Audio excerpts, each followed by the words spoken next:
إن الحمد لله وحده والصلاة والسلام على من لا نبي بعده أما بعد فأعوذ بالله من الشيطان الرجيم والذي أرسل رسوله بالهدى ودين الحق ليظهره على الدين كله ولو كره المشركون.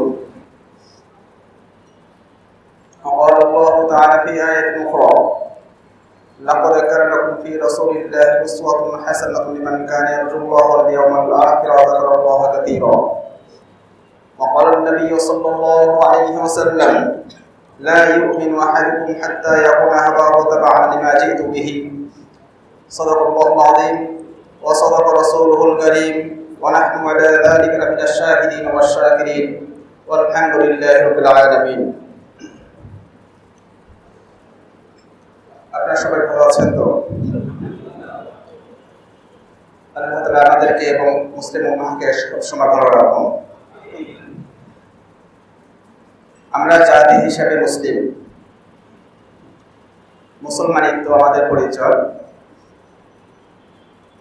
প্রত্যেক জাতির একটি আদর্শ এবং একটি লক্ষ্য থাকে। তো মুসলমান জাতিরও একটি লক্ষ্য, একটি আদর্শ, একটি মানহাজ রয়েছে।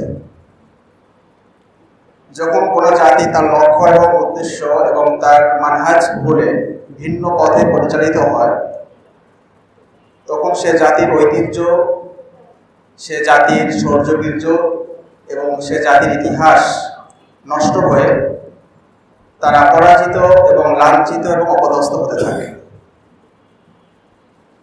তো মুসলমানদের মানহাজ, মুসলমানদের পথ এবং মুসলমানদের জন্য আদর্শ কি,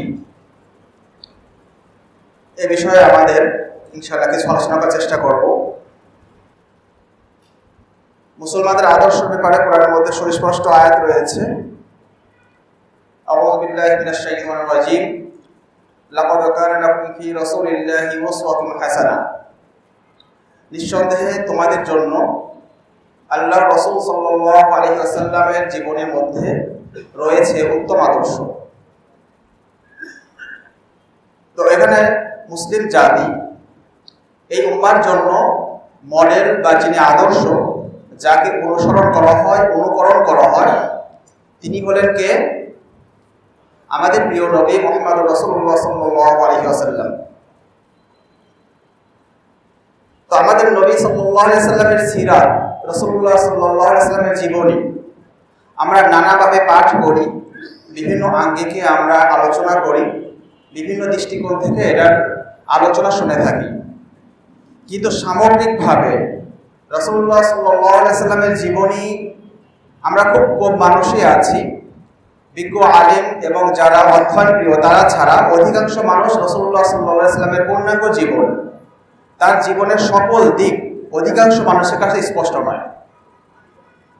আমরা রাসূলুল্লাহ সাল্লাল্লাহু আলাইহি ওয়াসাল্লামের শুধু একটি দিক, শুধুমাত্র তার একটি চরিত্র, তার একটি আলোচনায় শুধু আমাদের মুসলমানদের মাঝে প্রসিদ্ধ, এবং আমরা রাসূলুল্লাহ সাল্লাল্লাহু আলাইহি ওয়াসাল্লামকে সেই চিত্র এবং তার সেই রূপ এবং সেই আদর্শ দিয়ে তাকে চিনে থাকি। আমাদের মুসলিম সমাজে রাসূলুল্লাহ সাল্লাল্লাহু আলাইহি ওয়াসাল্লামের একটি সিফাত বা তার গুণ বলা হয় রাহমাতুল লিল আলামিন। আপনি বিভিন্ন বইয়ের নাম শুনেছেন, রহমতের নবী, বিভিন্ন কবিতা, বিভিন্ন গীতি এবং বিভিন্ন কাব্যের মধ্যে শুনে থাকেন দয়ার নবী। রহমতের নবী, দয়ার নবী, রাহমাতুল লিল আলামিন, এটা রাসূলুল্লাহ সাল্লাল্লাহু আলাইহি ওয়াসাল্লামের একটি দিক, একটি চরিত্র, তার জীবনের একটি অংশ। কিন্তু দুঃখজনক ব্যাপার হলো, মুসলমানদের কাছে রাসূলুল্লাহ সাল্লাল্লাহু আলাইহি ওয়াসাল্লামের শুধু এই একটি দিক নিয়ে আলোচিত হয় এবং এই একটি দিককে প্রাধান্য দেওয়া হয় এবং একটি দিক দিয়ে সব সময় কথা বলা হয়। কিন্তু রাসূলুল্লাহ সাল্লাল্লাহু আলাইহি ওয়াসাল্লামের পূর্ণাঙ্গ জীবনে যদি অধ্যয়ন করা হয়, পূর্ণাঙ্গ জীবনে যদি দেখা হয়, তাহলে আমরা দেখতে পাই রাসূলের জীবনী প্রায় 10 থেকে 12টা দিক রয়েছে, যেই দিকগুলোর প্রায় অধিকাংশ দিকগুলো আমাদের সমাজে আলোচিত হয় না। রাসূলুল্লাহ সাল্লাল্লাহু আলাইহি ওয়াসাল্লামের জীবন ছিল মোট কয় বছর? 63 বছর। 63 বছরের মধ্যে 40 বছর ছিল নবুয়তহীন, যখন নবুয়ত আসেনি, নবুয়ত প্রকাশ পায়নি, তো 40 বছর এটা আমাদের জন্য দিন হিসেবে আমাদের জন্য আদর্শ নয়।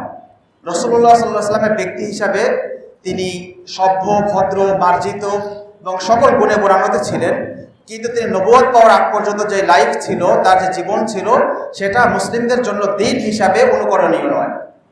রাসূলুল্লাহ সাল্লাল্লাহু আলাইহি ওয়াসাল্লামের যে জীবনী দিন হিসেবে, ধর্ম হিসাবে, ইসলাম হিসাবে অনুকরণীয় জীবনের অংশ হচ্ছে 40 বছর যখন তার উপর ওহী নাযিল হয়েছে, তখন থেকে নিয়ে মৃত্যু পর্যন্ত যে 23 বছরের জীবন, এই 23 বছর জিন্দেগি হলো মুসলমানদের জন্য আদর্শ। এই 23 বছর জীবন হলো মুসলমানদের জন্য অনুকরণীয়।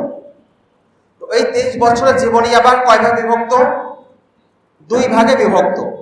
একটি হচ্ছে মাক্কি জীবনী।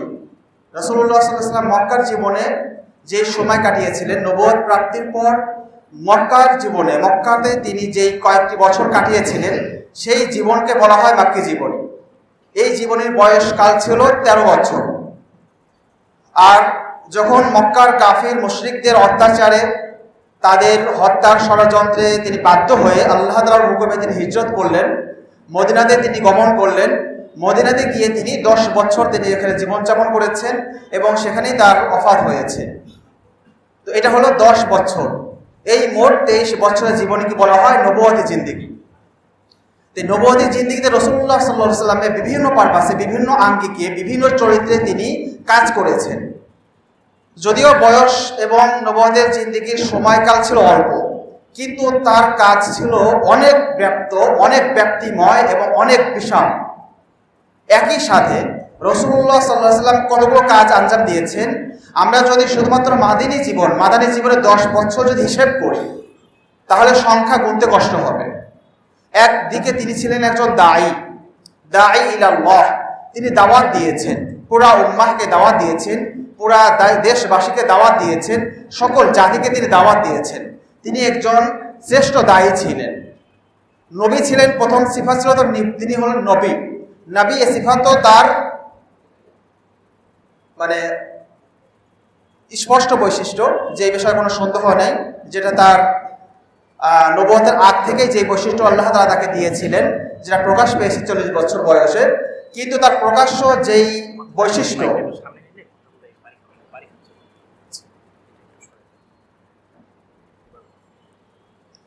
রাসূলুল্লাহ সাল্লাল্লাহু আলাইহি ওয়াসাল্লামের নবুয়তের পর যেই বৈশিষ্ট্য এবং তার যেই চরিত্র বা রূপগুলো প্রকাশ পায়, তার মধ্যে প্রথম তার সিফাত বা প্রথম গুণ হচ্ছে তিনি হলেন দাঈ। তো রাসূলুল্লাহ সাল্লাল্লাহু আলাইহি ওয়াসাল্লামের নবুয়ত প্রাপ্তির পরে তার প্রথম যে বৈশিষ্ট্য ছিল, তিনি হচ্ছেন মুসলমান এবং অমুসলমান পুরা পৃথিবীর সকল মানুষের জন্য তিনি হচ্ছেন দাঈ ইলাল্লাহ, আল্লাহ তাআলার দিকে আহ্বানকারী। দ্বিতীয় নম্বর বৈশিষ্ট্য, রাসূলুল্লাহ সাল্লাল্লাহু আলাইহি ওয়াসাল্লামের দ্বিতীয় নম্বর বৈশিষ্ট্য ছিল তিনি ছিলেন মুআল্লিম। তিনি একজন শিক্ষক, খয়রুল মুআল্লিম। তিনি শ্রেষ্ঠ শিক্ষক ছিলেন পুরা জাতির জন্য, পুরা মানব জাতির জন্য তিনি ছিলেন একজন শ্রেষ্ঠ শিক্ষক, মুআল্লিম।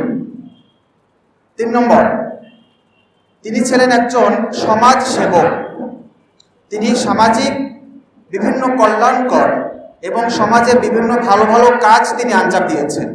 সমাজে বিভিন্ন ঝগড়া, বিভিন্ন মামলা, বিভিন্ন সমস্যার সমাধান করেছেন।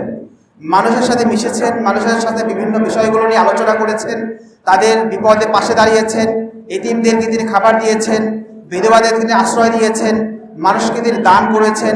সামাজিকভাবে তিনি মানুষের সাথে মিশে গিয়েছিলেন। তিনি সামাজিক একজন ব্যক্তিত্ব ছিলেন, যিনি কোনো আলাদা দল, আলাদা কোনো ব্যক্তি বা মসজিদ মাদ্রাসা কেন্দ্রিক যেমন এক ঘরে এক কোনো কিছু মানুষ থাকে, এমন ছিলেন না। তিনি সবার সাথে মিশতেন, সবার সাথে কথা বলতেন, তিনি সবার সাথে তিনি উঠা বসা করতেন, হাঁটাচলা করতেন।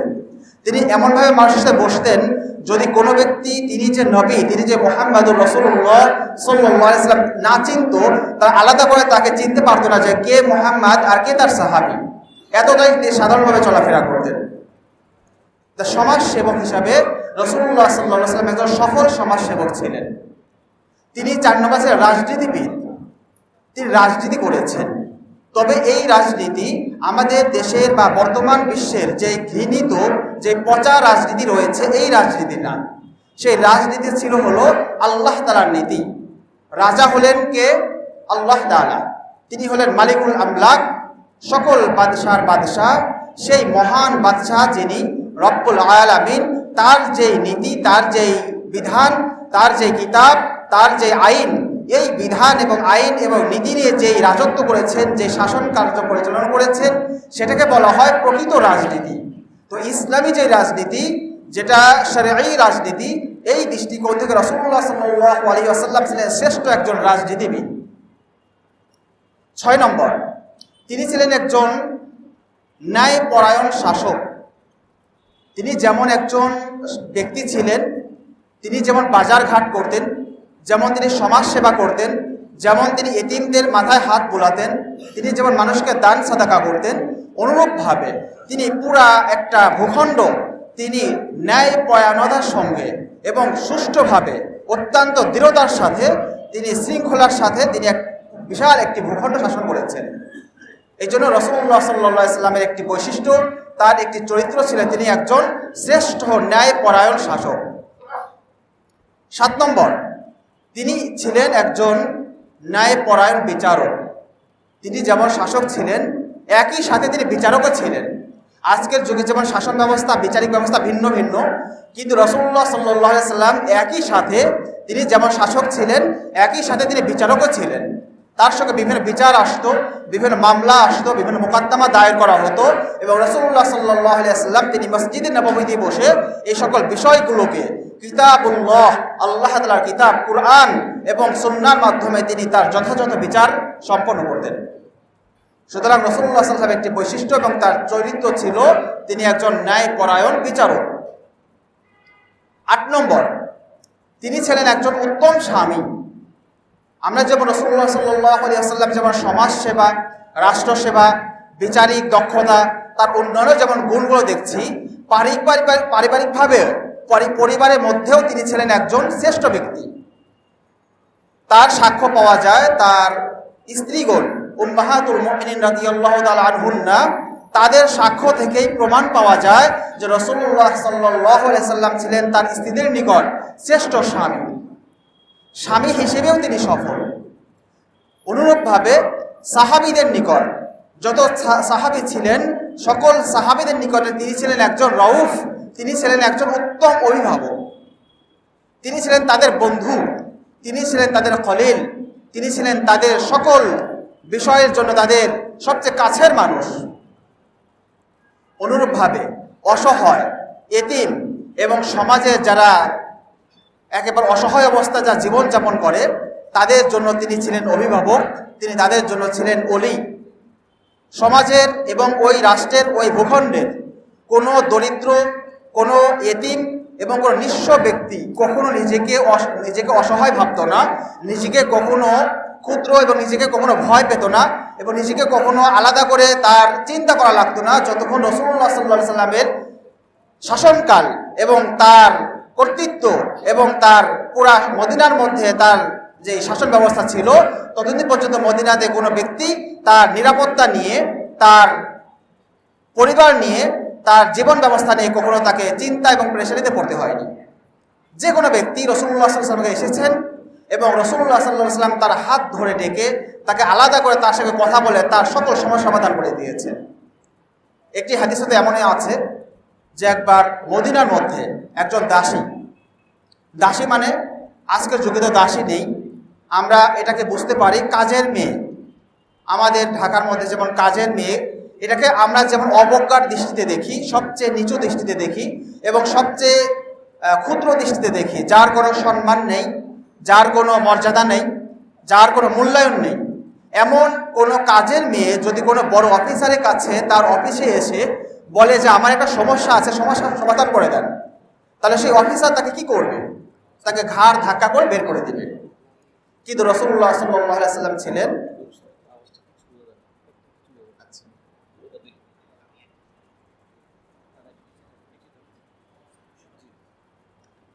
রাসূলুল্লাহ সাল্লাল্লাহু আলাইহি ওয়াসাল্লাম তিনি ছিলেন মদিনা এবং পুরো আরবে তিনি শাসক।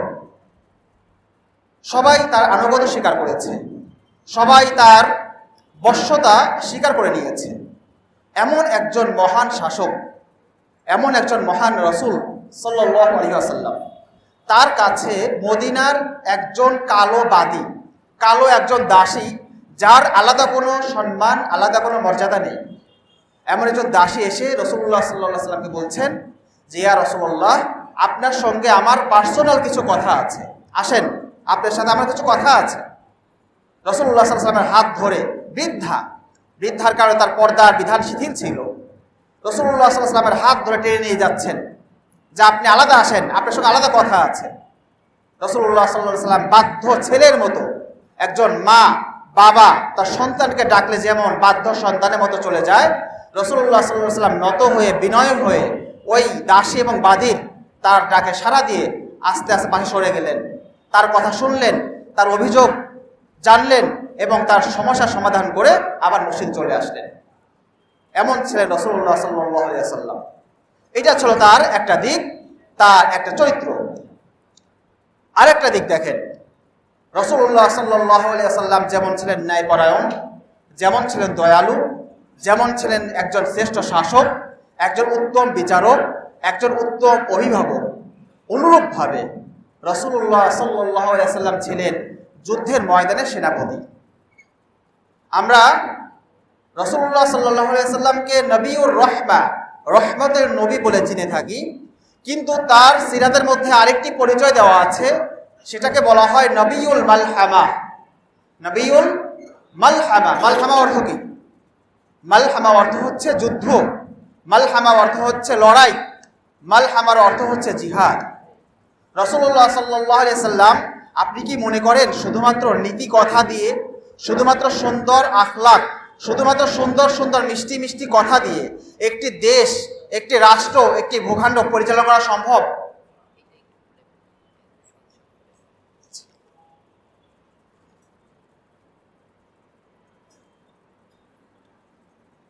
তো একটি রাষ্ট্র, একটি ভূখণ্ড কখনো শুধুমাত্র মিষ্টি কথার মাধ্যমে কখনো পরিচালনা করা সম্ভব না। তাকে কঠোর হতে হয়, তাকে অনেক সময় লাঠি হাতে নিতে হয়, অস্ত্র হাতে নিতে হয়। তো রাসূলুল্লাহ সাল্লাল্লাহু আলাইহি ওয়াসাল্লাম তিনি যেমন মুমিনদের জন্য রহমদিল ছিলেন, মুমিনদের জন্য অত্যন্ত দয়ালু ছিলেন, সহানুভূতিশীল ছিলেন, তেমনি এর বিপরীত চিত্র কাফেরদের প্রতি তিনি ছিলেন অত্যন্ত কঠোর, যেটার বৈশিষ্ট্য আল্লাহ তাআলা কোরআনের মধ্যে তার সাহাবীদের বৈশিষ্ট্য বলে উল্লেখ করেছেন। মুহাম্মাদুর রাসূলুল্লাহ ওয়াল্লাযীনা মাআহু আশিদ্দাউ আলাল কুফফার রুহামাউ বাইনাহুম। মুহাম্মদ হলেন আল্লাহর রাসূল, আর তার সঙ্গী সাথী যারা সাহাবায়ে কেরাম আছেন তারা হলেন কাফেরদের প্রতি অত্যন্ত কঠোর, আর মুমিনদের জন্য তারা পরস্পরে তারা সহানুভূতিশীল, তারা পরস্পরে রহমদিল, পরস্পরের প্রতি দয়ালু। এই বৈশিষ্ট্য ছিল রাসূলুল্লাহ সাল্লাল্লাহু আলাইহি ওয়াসাল্লামের, যে তিনি যেমন ছিলেন দয়ালু তেমনই ছিলেন কঠোর।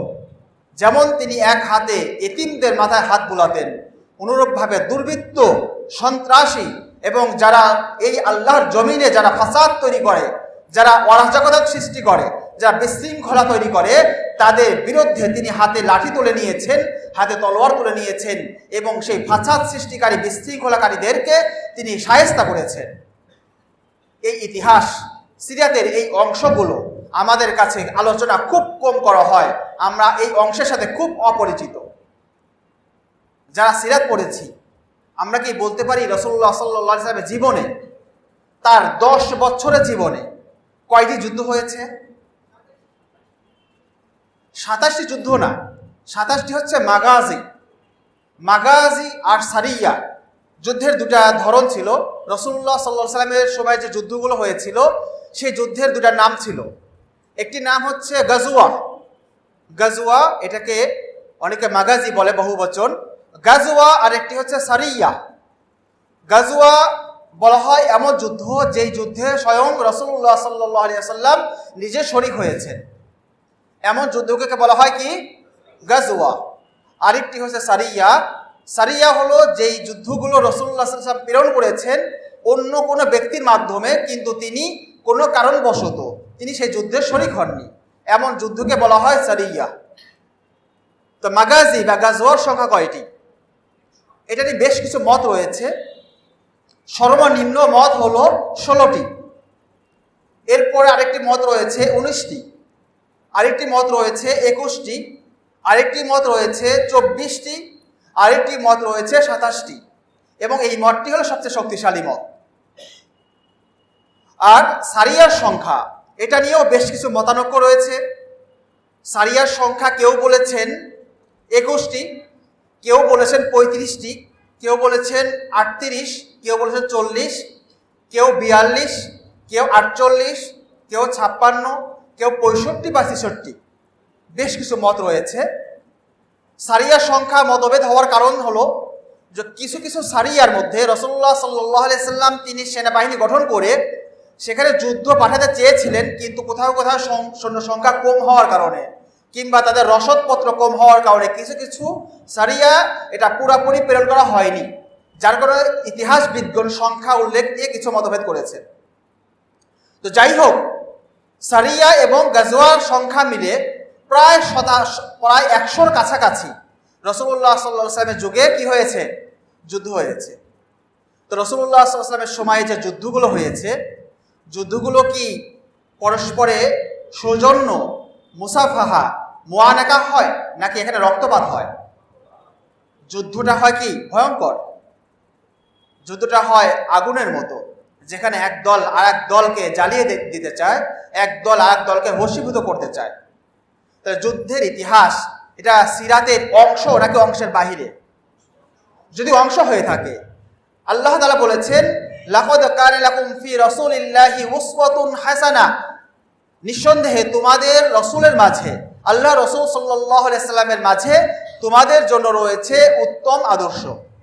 তাহলে রাসূলুল্লাহ সাল্লাল্লাহু আলাইহি সাল্লামের জীবনী, এই জীবনীর মাঝে রাসূলুল্লাহ সাল্লাল্লাহু আলাইহি সাল্লামের যেমন তার কিছু ছিল নরম জীবন, কিছু ছিল তার বিনয়ী জীবন, কিছু ছিল তার সৌন্দর্যময় জীবন, অনুরূপ তার জীবনে আরেকটি পার্ট, আরেকটি অংশ রয়েছে, যে অংশের মধ্যে রয়েছে কঠোরতা, যে অংশের মধ্যে রয়েছে কিছুটা অন্যদের প্রতি বিরোধিতা, অন্যদেরকে দমন করা, এবং যত ধরনের নোংরা, যত ধরনের দুর্বৃত্ত এবং যত ধরনের যারা ক্ষতি করে, বিশৃঙ্খলা তৈরি করে, তাদেরকে দমন করার জন্য যত ধরনের কঠোর আইন রয়েছে, সেই আইন প্রয়োগের কঠোর রূপও রয়েছে রাসূলুল্লাহ সাল্লাল্লাহু আলাইহি ওয়াসাল্লামের জীবনীতে।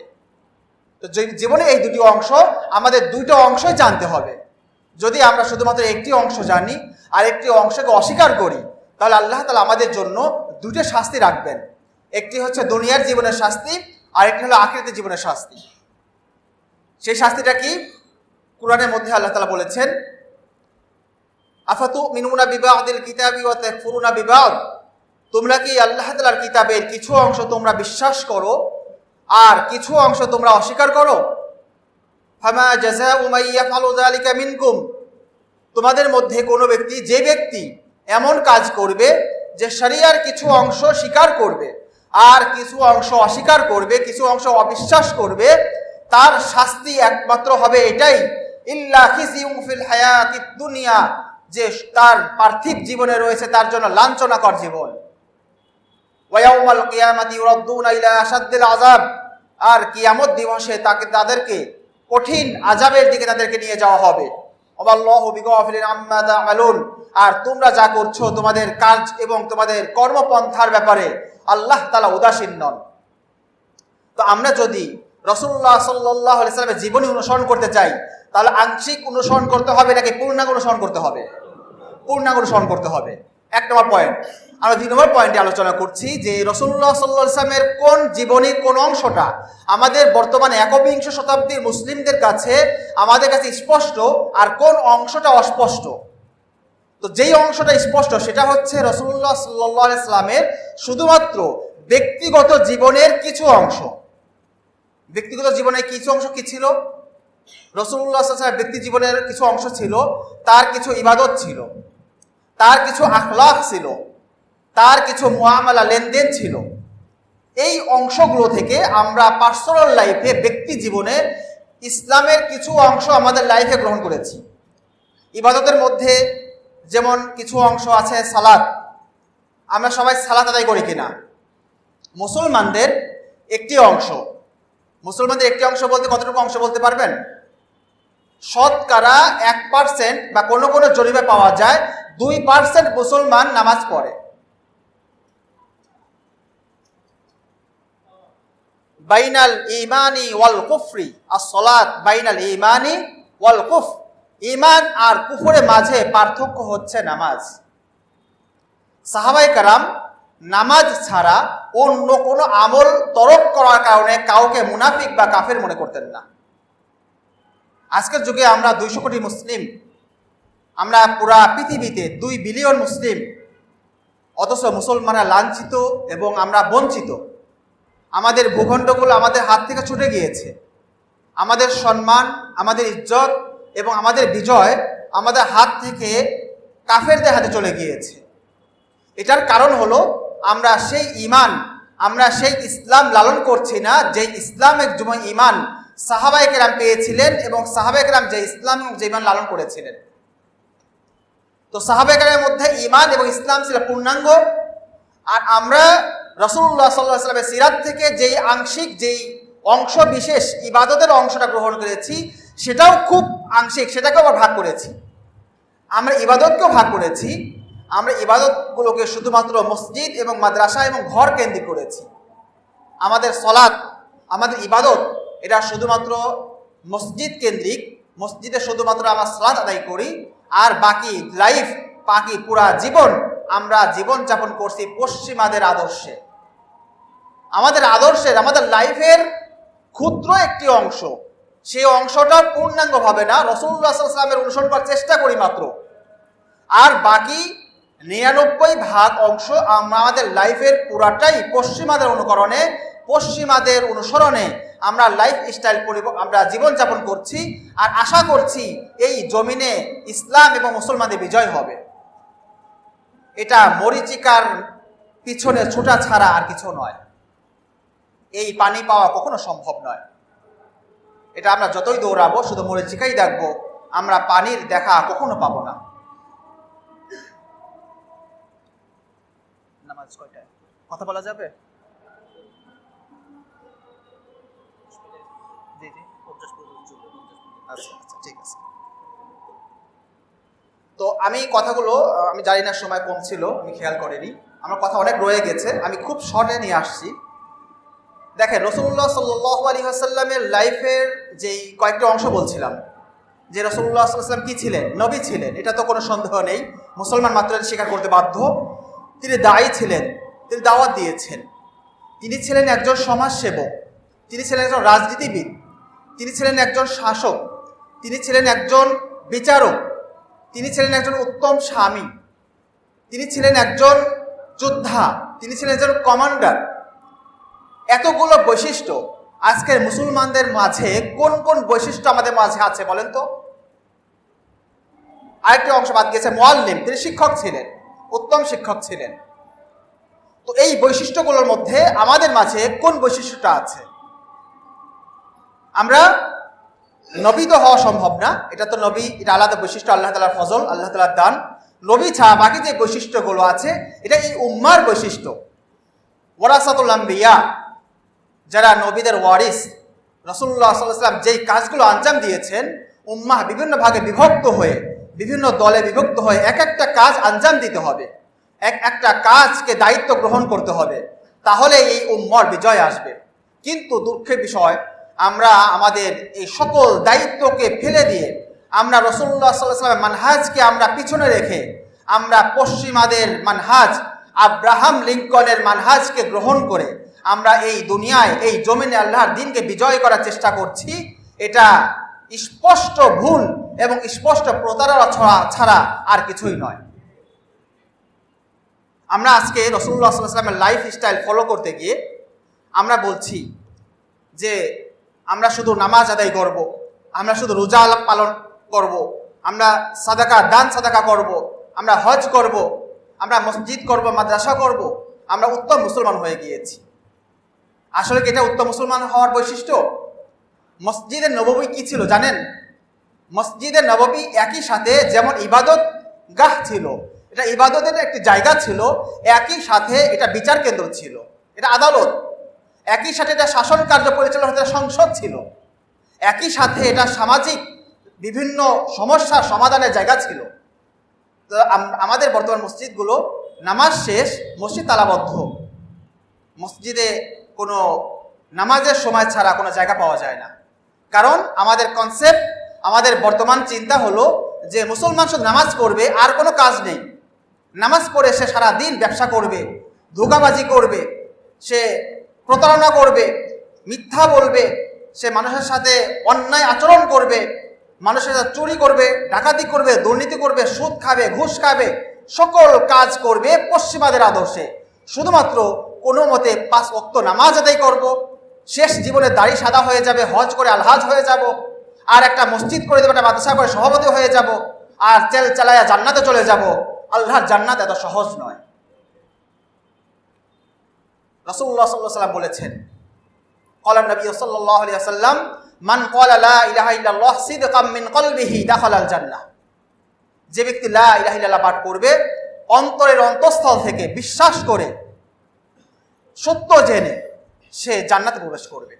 এই অংশটা খুবই গুরুত্বপূর্ণ। সিদকাম মিন কলবিহি। এক সময় আমাদেরকে বোঝানো হতো যে লা ইলাহা ইল্লাল্লাহ পাঠ করলেই জান্নাতে। সন্দেহ নাই, এটা সহিহ হাদিস। কিন্তু লা ইলাহা ইল্লাল্লাহ এই অংশ, এটা এতটাই ভারী কিভাবে হলো যে আবু জাহাল, আবু লাহাব, উতবা, সাইবা এই কালিমার ওজন এটা গ্রহণ করতে পারলো না। কেন? নবী করিম সাল্লাল্লাহু আলাইহি ওয়াসাল্লাম যখন বললেন কুলু লা ইলাহা ইল্লাল্লাহ তুফলিহুন, যে লা ইলাহা ইল্লাল্লাহ পাঠ করা সফল হয়ে যাবে। মক্কার মুশরিকরা জানতো, কাফেররা জানতো যে মুহাম্মাদুর রাসূলুল্লাহ সাল্লাল্লাহু আলাইহি ওয়াসাল্লাম তিনি হলেন সবচেয়ে উত্তম ব্যক্তি, সবচেয়ে সত্যবাদী ব্যক্তি। কিন্তু তিনি যখন এই কালিমার দাওয়াত দিয়েছেন, এই কালিমার দাওয়াত দেওয়ার পরে তিনি সবার শত্রু হয়ে গেলেন কেন? তার দাওয়াতের প্রথম পয়েন্টটা কি ছিল দেখেন, লা ইলাহা ইল্লাল্লাহ, আল্লাহ ছাড়া কোনো ইলাহ নেই।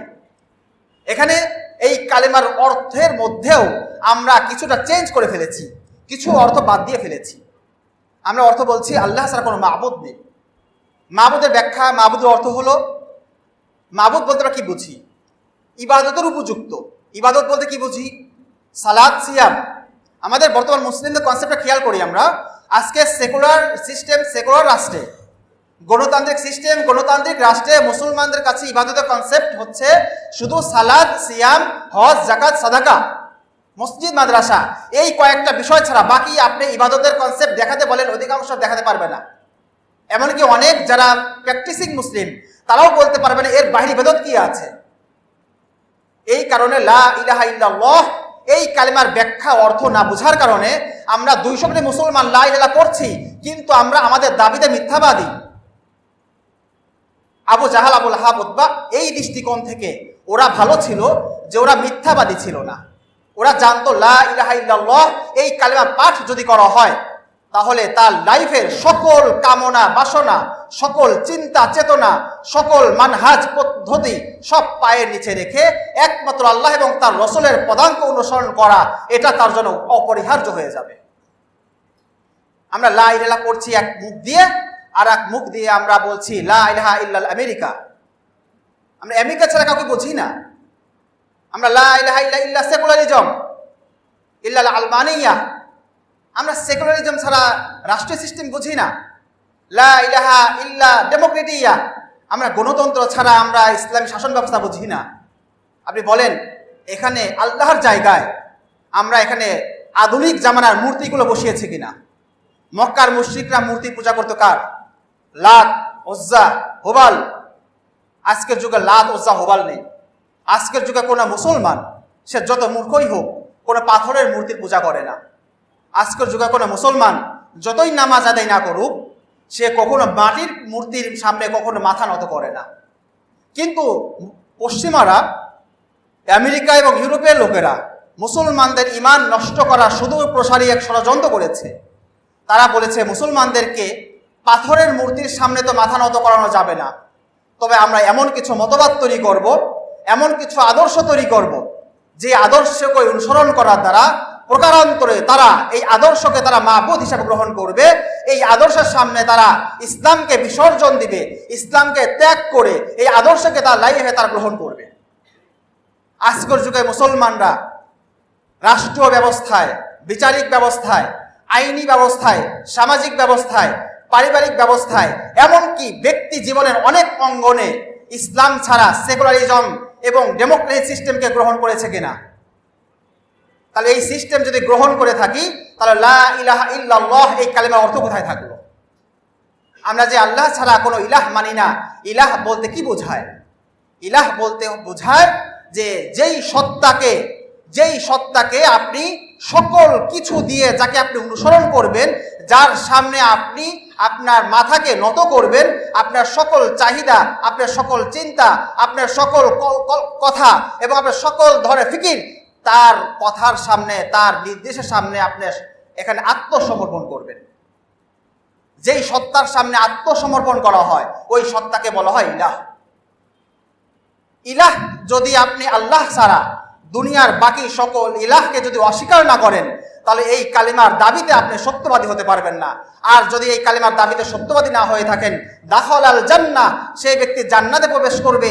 রাসূলুল্লাহ সাল্লাল্লাহু আলাইহি ওয়াসাল্লামের এই বাণী, রাসূলুল্লাহ সাল্লাল্লাহু আলাইহি ওয়াসাল্লামের এই সুসংবাদ, এটার অন্তর্ভুক্ত আপনি হতে পারবেন না। তো লা ইলাহা ইল্লাল্লাহ, আপনি আল্লাহ ছাড়া অন্য ইলাহকে অস্বীকার কিভাবে করবেন? সূরা বাকারার মধ্যে আল্লাহ তাআলা জবাব দিয়েছেন, ফামান ইয়াকফুর বিত-তাগুত ওয়া ইউমিন বিল্লাহ ফাকাদ ইসতামসাকা বিল উরওয়াতিল উসকা। যে ব্যক্তি তাগুতকে অস্বীকার করবে এবং আল্লাহর প্রতি ঈমান আনয়ন করবে, সে ব্যক্তি শক্ত রজ্জু, শক্ত হাতল সে আঁকড়ে ধরল। শক্ত রজ্জুর নাম হলো ইসলাম। ইসলামকে আঁকড়ে ধরার জন্য আল্লাহ তাআলা শর্ত দিয়েছেন দুটি। একটি হচ্ছে ফামান ইয়াকফুর বিত-তাগুত, যে তাগুতকে অস্বীকার করবে। 200 কোটি মুসলমান আপনি জরিপ করেন, 199 কোটি প্লাস মুসলমান হবে যা তাগুত জীবনে শোনেই নেই। তাগুতের অর্থ কি? বাকি 1 কোটির মধ্যে দেখবে 99 লক্ষ তাগুতের অর্থ বলতে পারবে না। অথচ নিজেদেরকে আমরা মুসলমান দাবি করছি। আমরা বিজয়ী হওয়ার জন্য চেষ্টা করছি, আন্দোলন করছি, বিক্ষোভ করছি, প্রতিবাদ করছি, ইসলামী আইন বাস্তবায়ন করার জন্য অনেক রক্ত ঝরাচ্ছি। জুলাই বিপ্লব গেল, কত বিপ্লব গেল, কত আন্দোলন গেল, কিন্তু পুরা পৃথিবীতে মুসলমানদের শাসন ব্যবস্থা প্রতিষ্ঠা কেন হচ্ছে না? এটার কখনো প্রশ্ন, এই উত্তর এটা খুঁজে দেখা কখনো চেষ্টা করেছি? আল্লাহ তাআলা জবাব দিয়েছেন, ওয়ালা তাহিনু ওয়ালা তাহজানু ওয়া আনতুমুল আ'লাউনা ইন কুনতুম মুমিনিন। যে তোমরা দুর্বল হয়েও না, তোমরা হীনমন্য হয়েও না, তোমরাই বিজয়ী হবে যদি তোমরা কি হয়ে থাকো? মুমিন হয়ে থাকো। মুমিন হওয়ার জন্য প্রথম কন্ডিশন হচ্ছে তাগুতকে অস্বীকার করা। আমরা তাগুত কাকে বলে? ইমাম ইবনুল কাইয়িম রাহিমাহুল্লাহ তাআলা তাগুতের সংজ্ঞা বলেছেন, কুল্লু মা তাজাওয়াজা বিহিল আবদ ওয়াল হাদ। প্রত্যেক এমন বস্তু, প্রত্যেক এমন ব্যক্তি, প্রত্যেক এমন গোষ্ঠী, প্রত্যেক এমন সংঘ যাদের কারণে, যাদের শ্রদ্ধার কারণে, যাদের বাধার কারণে, যাদের আপত্তির কারণে আপনি আল্লাহর সীমাকে লঙ্ঘন করবেন, আপনার আল্লাহর সীমাকে, শরিয়ার সীমানাকে আপনি পার করবেন, অতিক্রম করবেন, এমন প্রত্যেক ব্যক্তি, এমন প্রত্যেক গোষ্ঠী, এমন প্রত্যেক সংঘ, এমন প্রত্যেক জামাতকে বলা হয় তাগুত। আজকের পৃথিবীতে তাগুতের সংখ্যা আছে নাকি নাই? তাগুত যেমন জড়বস্তু হয়, তাগুত তেমন যারা জীব, যারা প্রাণী, যারা মানুষ, এদের মধ্যেও হয়। শয়তান যেমন তাগুত হয়, মানুষও তাগুত হয়। এমনকি একটা সংঘ, একটা দল, একটা গোষ্ঠীও তাগুত হতে পারে। আজকে পৃথিবীর মধ্যে সবচেয়ে বড় গোষ্ঠী, সবচেয়ে বড় তাগুতের নাম হচ্ছে জাতিসংঘ। যেই সিস্টেম পুরা পৃথিবীর মুসলমানদের বিজয়ের পথকে রুদ্ধ করে রেখেছে। আপনি জাতিসংঘ ধারাগুলো পড়েন, মুসলমান শিক্ষিত আপনারা, আপনি পড়াশোনা করছেন, এখানে অনেক শিক্ষিত যুবকরা আছেন, আপনি জাতিসংঘ ধারাগুলো পড়ে দেখেন, প্রতিটি ধারার মধ্যে ইসলাম যেন কোনোদিন মাথা উঁচু করে দাঁড়াতে না পারে, মুসলমানরা যেন পৃথিবীতে কখনো ক্ষমতা হাতে না পেতে পারে, এমন এমন আইন এবং ধারাগুলো তৈরি করে রাখা হয়েছে।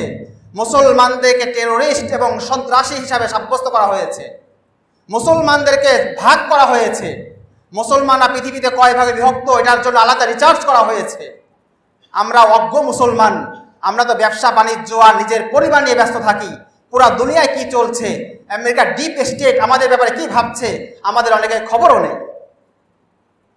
আমেরিকার র্যান্ড কর্পোরেশন মুসলমানদেরকে ভাগ করেছেন, কয় ভাগে বিভক্ত করেছে জানেন? 4টা ভাগ। মাশাআল্লাহ, অনেক ভাই জানেন দেখছি। যারা জানেন না তারা জানার চেষ্টা করবেন আমেরিকা ডিপ স্টেট আমাদের ব্যাপারে কি ভাবছে। আমাদের বোঝা লাগবে মুসলমান এটা কোনো সাধারণ কোনো জাতি না। পৃথিবীতে দাজ্জালি সিস্টেম এবং কুফরি সিস্টেম বিজয়ী হওয়ার ক্ষেত্রে একমাত্র বাধা হলো ইসলাম। এবং ইসলামের ধারবাহক যারা যে মুসলিম, এই মুসলিমকে তারা রিসার্চ করে দেখেছে মুসলমানরা কয় ভাগে বিভক্ত। তারা রিসার্চ করে বলেছে 4টা ভাগ রয়েছে। একটা ভাগের নাম হচ্ছে ফান্ডামেন্টালিস্ট মুসলিম। ফান্ডামেন্টাল যারা মূল, যারা আসল, যারা মৌলবাদী। আমাদের দেশে মৌলবাদী বলা হয় কিনা? মৌলবাদী এটা হচ্ছে আমেরিকার দৃষ্টিতে প্রথম শ্রেণী, যারা ইসলামকে গোড়ার দিক থেকে, আসল জায়গা থেকে, একেবারে অরিজিনাল ইসলামকে যা লালন করে, পালন করে, ব্যক্তি জীবন, পারিবারিক জীবন, সামাজিক জীবন, রাষ্ট্রীয় জীবন, এমনকি আন্তর্জাতিক অঙ্গনে প্রতিটি জায়গায় যারা ইসলামকে একমাত্র সমাধান মনে করে, তাদেরকে বলা হয় ফান্ডামেন্টালিস্ট মুসলিম। এই মুসলিমই হচ্ছে ওই মুসলিম যেই মুসলিম সাহাবায়ে কেরাম ছিলেন। আমেরিকার দৃষ্টিতে সাহাবায়ে কেরাম কোন মুসলিম? ফান্ডামেন্টালিস্ট মুসলিম। এটা খুব খেয়াল রাখবো। সামনে ওদের হুকুম, ওদের ফায়সালা কি, সেটাও শোনার পরে বুঝে আসবে মুসলমানদের আমাদের করণীয় কি। 2 নম্বর মুসলিম ট্রেডিশনালিস্ট মুসলিম। ট্রেডিশন যারা ঐতিহ্যবাহী, যারা বাপ দাদার সূত্রে, যারা কোনো মতে যেভাবে আমরা ইসলাম পেয়ে আসছি, মা ওয়াজাদনা আলাইহি আবাআনা, মা আলফাইনা আলাইহি আবাআনা, আমরা যেভাবে বাপ দাদাকে পেয়েছি, যেভাবে আমরা দেখে আসছি, সেভাবেই আমরা ইসলাম পালন করি। আমরা দেখছি আমাদের বাপ দাদা নামাজ কালাম করে, আমরা নামাজ কালাম করছি। কে বলছে আমার বাপ দাদা সুদ ঘুষ খায়, আমি সুদ ঘুষ খাচ্ছি। আমার বাপ দাদা অমুক কাজ করে, আমি অমুক কাজ করছি। এইভাবে আমাদের যেই সমাজে স্বাভাবিকভাবে যেই মুসলমানরা আছে, এদেরকে বলা হয় ট্রেডিশনালিস্ট মুসলিম। যারা দুনিয়ার ষড়যন্ত্র বোঝে না, যারা প্রকৃত ইসলাম নিয়ে অত মাথায় ফিকির নেই, তারা কোনো মতে দিন এনে দিন খায়, তাদের ক্যারিয়ার নিয়ে ভাবে, তারা কোনো মতে মুসলমান হিসাবে তারা কেউ নামাজ পড়ে, কেউ পড়ে না। এই যে মুসলমানদের অধিকাংশ সংখ্যক যারা আছে, তারা হচ্ছে কারা? ট্রেডিশনালিস্ট মুসলিম। 3 নম্বর ফিতনাবাজ মডার্নিস্ট মুসলিম। মডার্নিস্ট মুসলিম আমেরিকার দৃষ্টিতে 3 নম্বর মুসলমান, যারা ইসলামের বিভিন্ন বিধানকে, যে সকল বিধান আমেরিকার পলিসির সঙ্গে সাংঘর্ষিক, যেমন দেখেন ইসলামের কিছু বিধান আছে যেগুলো রাষ্ট্রীয়, ইসলামের কিছু বিধান আছে আইনি বিধান, কিছু বিধান আছে জিহাদের বিধান, কিছু বিধান আছে বিচারিক বিধান, কিছু বিষয় আছে মুআজিজা, যে সকল বিষয় পশ্চিমাদের বিজ্ঞান এবং প্রযুক্তি, যারা এই সকল বিষয়কে স্বীকার করে না, যারা এই সকল বিষয়কে বোঝে না, এই সকল আইন, এই সকল বিধানের ক্ষেত্রে যে সকল মুসলমান পশ্চিমাদের তাদের চিন্তা এবং তাদের পলিসি অনুসারে এগুলোকে অপব্যাখ্যা করে মুসলমানদেরকে ধোঁকা দেয় এবং তারা পশ্চিমাদের সঙ্গে মিলিয়ে শয়তানকেও খুশি করে, আল্লাহকেও খুশি রাখার চেষ্টা করে, এই পলিসিতে যারা চলে তাদেরকে বলা হয় মডার্নিস্ট মুসলিম, আধুনিকতাবাদী মুসলিম। যারা এতটাই আধুনিকতা হতে চায় যে ইসলামের অনেক বিধানকে তারা বলে মধ্যযুগীয় বিধান, ইসলামের অনেক আইনকে বলে সেকেলে বিধান, ইসলামের অনেক দণ্ডবিধিকে বলে বর্বর বিধান। এমন অনেক মুসলমান পাবেন যারা বলে হাত কাটার আইন আজকের যুগে বর্বর আইন, বলে কিনা? অথচ কোরআনের সুস্পষ্ট আয়াত, আস-সারিকু ওয়াস-সারিকাতু ফাক্তাউ আইদিয়াহুমা, যে চোর এবং চোরনি, মহিলা চোর এবং পুরুষ চোর, তাদের উভয় হাত তোমরা কেটে দাও, তাদের হাত কেটে দাও তোমরা। এটা কোরআনের অকাট্য আয়াত, অস্বীকার করলে ঈমান নষ্ট হয়ে যাবে। মুসলমান নিজেদেরকে আমরা ইউরোপের যে স্ট্যান্ডার্ড আছে, ওদের যে পলিসি আছে, ওদের কাছে আমরা গুড মুসলিম হওয়ার কারণে আমরা বলছি এই আইন 100 ছিল, আজকের যুগে এই আইন চলে না। এটা হচ্ছে আধুনিকতাবাদী মুসলিম, মডার্নিস্ট মুসলিম। 4 নম্বর সেকুলার মুসলিম। 4 নম্বর সেকুলার মুসলিম আমেরিকার দৃষ্টিতে মুসলিম, এটাকে আমরা বলছি দাবিদার মুসলিম, দাবিদার। সেকুলার মুসলিম হচ্ছে যারা নামে মুসলিম কিন্তু তাদের লাইফ এবং তাদের সকল কিছু, বিশেষ করে শাসন ব্যবস্থা, রাষ্ট্র ব্যবস্থা, বিচারিক ব্যবস্থা, এইগুলো সব পরিচালিত হবে দাজ্জালি আইনে, শয়তানি আইনে এবং কুফফারদের আইনে, ব্রিটিশ আইনে। তারা বলে ধর্ম তোমরা পালন করো, তোমাদের মতো ঘরের কোনায় জায়নামাজ বিছিয়ে তোমরা ধর্ম পালন করো, কিন্তু রাষ্ট্রের মধ্যে তোমরা এসো না। হুজুর রাজনীতি বক্তব্য দিবেন না, রাজনৈতিক বক্তব্য দিবেন না, কুরআন হাদিসের কথা বলেন। কুরআন হাদিসের কথার মধ্যে কি রাজনীতি কথা নাই? ওয়া আনিহকুম বাইনাহুম বিমা আনজালাল্লাহ ওয়া লা তাত্তাবি আহওয়াআহুম, এই একই আয়াতের মধ্যে আল্লাহ তাআলা সেকুলারিজম এবং ডেমোক্রেসিকে আল্লাহ তাআলা এখানে খণ্ডন করেছেন। আল্লাহ তাআলা বলছেন কি? আপনি তাদের মাঝে আল্লাহর নাজিলকৃত বিধান দিয়ে ফয়সালা করেন। সেকুলারিজম বলছে যে না, বিধান চলবে হচ্ছে মানব রচিত আইনে। স্পষ্ট আয়াত সেকুলারিজমের সাথে সাংঘর্ষিক। ওয়ালা তাত্তাবি আহওয়াহুম, ডেমোক্রেসি বলছে সংখ্যাগরিষ্ঠ মানুষের সংসদ এবং তাদের রায়ের ভিত্তিতে যে কোনো আইন তৈরি করুন। আর আল্লাহ তাআলা বলছেন ওয়ালা তাত্তাবি আহওয়াহুম, আপনি তাদের কথা, তাদের যেই নফস, তাদের যেই প্রবৃত্তি, তাদের যেই দাবি, এইগুলো অনুসরণ করবেন না। অধিকাংশ মানুষের কথা অনুসরণ করলে কি হবে? ওয়া ইন তুতি আকসারা মান ফিল আরদ ইউদিল্লুকা আন সাবিলিল্লাহ, আপনি যদি জমিনের বিশ্বের অধিকাংশ মানুষের কথা অনুসরণ করেন, অধিকাংশ মানুষের দাবি মেনে নেন, তাহলে তারা আপনাকে আল্লাহর পথ থেকে বিচ্যুত করে ফেলবে। কিন্তু আমাদেরকে বলা হয় হুজুর ইমাম নামাজ পড়ান, খুতবা দেন, কিন্তু রাজনীতি বক্তব্য দেবেন না। এটা হচ্ছে সেকুলার। এটা কি সেকুলার? যা ধর্ম নিরপেক্ষ, যারা ধর্ম মানে না, যা ধর্মকে স্বীকার করে শুধুমাত্র মসজিদ মাদ্রাসার জন্য, কিন্তু আল্লাহর আইন, আল্লাহর বিচারিক ব্যবস্থা, আল্লাহ তাআলার সংসদীয় ব্যবস্থা, আল্লাহ তাআলার যে শাসন ব্যবস্থা, এই ব্যবস্থাগুলোকে অস্বীকার করে। দিনকে মানতে হলে আল ইয়াউমা আকমালতু লাকুম দীনাকুম, আল্লাহ তাআলা আমাদের জন্য দিনকে পরিপূর্ণ করে দিয়েছেন। দিনকে আংশিক মানার কোনো সুযোগ নেই, দিনকে মানতে হলে পরিপূর্ণভাবে মানতে হবে।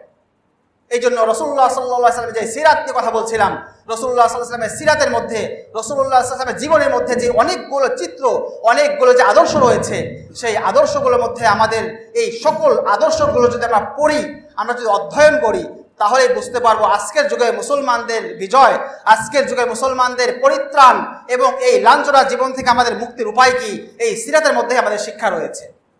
তো আমাদের যে 4টা শ্রেণী মুসলমান আমরা শুনতে পেলাম, এই 4টা শ্রেণীর মধ্যে কোন প্রকারের মুসলমান প্রকৃত মুসলমান? ফান্ডামেন্টালিস্ট মুসলমান। কিন্তু আমেরিকার দৃষ্টিতে এই মুসলমানরা হচ্ছে টেররিস্ট মুসলিম।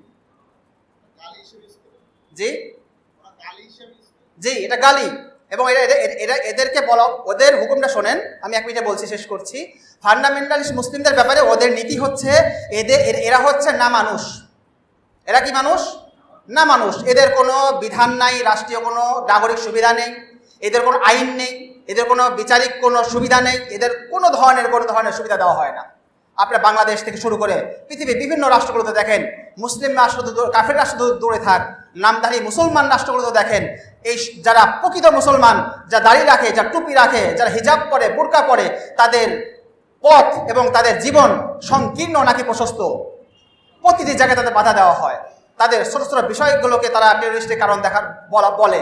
তারা দাঁড়িয়ে রাখতে বলে এরা টেররিস্ট, যারা বেকার নারীর দিকে না তাকালে বলে এরা কি জঙ্গি হয়ে যাচ্ছে, এরা সন্ত্রাসী হয়ে যাচ্ছে। অভিভাবকদের বোঝানো হচ্ছে যে আপনার সন্তান যেন বেশি বেশি চুপ না থাকে, সে তো মসজিদে বেশি না যেতে পারে, টাকটুপে কাপড় না পরে, সেজন্য হঠাৎ করে চেঞ্জ না হয়ে যায়, হঠাৎ করে হিদায়ত না পেয়ে যায়। এই যে বিভিন্ন ধরনের যেই হিন্ট দিয়েছে, তার বিভিন্ন ধরনের আলামত নিদর্শন দিয়েছে, এগুলো সব হলো ফান্ডামেন্টালিস্ট মুসলিমের আলামত। আর তারা বলছে এটা হচ্ছে সন্ত্রাসীদের আলামত। এই দ্বন্দ্ব, এটা স্পষ্ট দ্বন্দ্ব, এইটা হলো কুফর এবং ইমানের দ্বন্দ্ব। এই দ্বন্দ্ব আপনি কখনো নরম নরম কথায় দূর করতে পারবেন না। এই জন্য আজকের যুগে যদি ইসলামকে বিজয়ী করতে হয়, আপনাকে শক্ত হতে হবে, আপনাকে উঠে দাঁড়াতে হবে। আপনি হাতে আপনি শক্ত, এক হাতে যেমন কোরআন নেবেন আর এক হাতে তলোয়ার নেবেন, এক হাতে আপনি শক্তি নেবেন আর এক হাতে আপনি মুসলমানদেরকে হাতে আপনি সাহায্য করবেন, এক হাতে আপনি নিজের ভাইদেরকে গ্রহণ করবেন আর এক হাতে কাফের থেকে মোকাবেলা করবেন। এই পথ যদি অবলম্বন না করেন, কাফেররা আপনাদেরকে কখনো গ্রহণ করবেন না, আপনাদেরকে কখনো সুযোগ দেবে না, আপনাদেরকে শুধু ধোঁকাই দেবে, আপনার সাথে প্রতারণাই করবে। এই জন্য আজকের যুগে ফান্ডামেন্টালিস্ট মুসলিম হওয়ার চেষ্টা করি আমরা। ট্রেডিশনালি মুসলিম যারা আছি তারা আস্তে আস্তে ফান্ডামেন্টালিস্ট মুসলিম হওয়ার চেষ্টা করব। আর মডার্নিস্ট মুসলিম এটা গুমরা, আর সেকুলার মুসলিম যারা এরা স্পষ্ট কাফের। সেকুলার যারা ইসলামের অর্ধেক দিন অস্বীকার করে। কাদিয়ানিরা শুধু নবীকে অস্বীকার করার যদি কাফের হয়ে যায়, সেকুলাররা যদি রাষ্ট্রীয় ব্যবস্থার দিনকে অস্বীকার করে, তারা কেন কাফের হবে না? এই জন্য জেনে বুঝে, যদি কোনো ব্যক্তি না জেনে হয়ে থাকে, হয়তো সে মুসলিম থাকতে পারে, কিন্তু কোনো ব্যক্তি জানে সেকুলারিজম কুফর, এই কুফর জানা সত্ত্বেও যদি কোনো ব্যক্তি সেকুলার ধর্ম গ্রহণ করে এবং সেকুলারিজমকে সে নিজের লাইফে স্টাইলকে ফলো করে, তাহলে সে ব্যক্তি কখনো মুসলমান থাকতে পারে না। এই জন্য নববী শিক্ষা এবং নববী সিরাত থেকে আমাদের শিক্ষা হলো যে আমরা রাসূলুল্লাহ সাল্লাল্লাহু আলাইহি ওয়াসাল্লামের 2টা আদর্শ, নবিয়ুর রহমা এবং নবিয়ুল মালহামা, তিনি রহমতের নবী ছিলেন এবং তিনি যুদ্ধের নবী ছিলেন। এই 2টা আদর্শ সাহাবায়ে কেরাম ফলো করেছিলেন। এই জন্য মাত্র 10 বছরের ব্যবধানে পুরা পৃথিবীর অর্ধেক সাহাবাদের পায়ের নিচে চলে আসছিল।